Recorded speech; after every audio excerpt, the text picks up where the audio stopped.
Ce jeudi 9 novembre, Myriam, ancienne aventurière de Koh Lanta, a donné des nouvelles rassurantes de son fils Lane.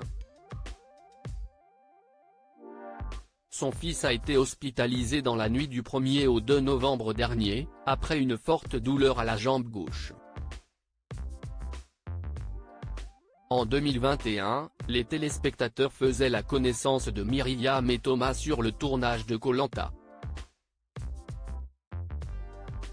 Ils ne se connaissaient ni d'Ève, ni d'Adam et pourtant, une fois les caméras de TF1 éteintes, les deux aventuriers ont commencé une belle idylle ensemble.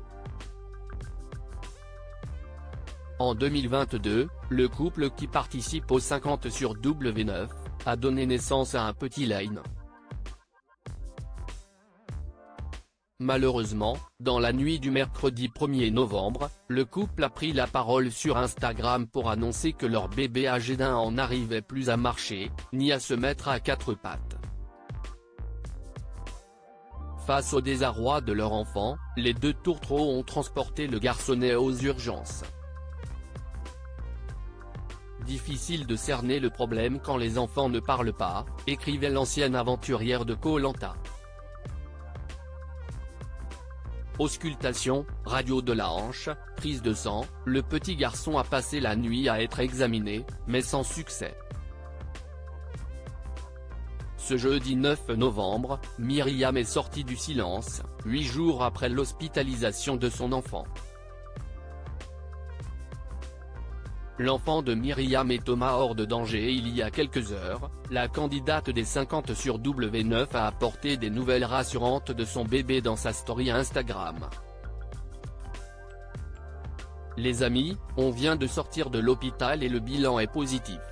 Enfin. Après 10 jours de galère.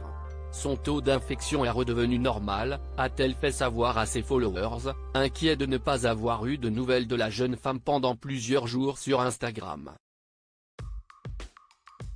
Si leur petit Lane va mieux, sa santé n'est pas optimale.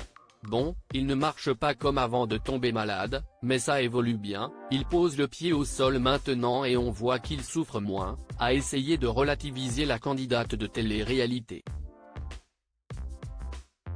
Cette dernière a précisé ce qu'il est ressorti de la batterie d'examens que son enfant a passé pendant ces 10 jours à l'hôpital. Il aura des anti-inflammatoires, mais selon la gravité, ce sera en intraveineuse et donc hospitalisation. Au mieux, ce seront des cachets à la maison, a-t-elle conclu, avant de remercier les internautes pour leurs innombrables messages de soutien.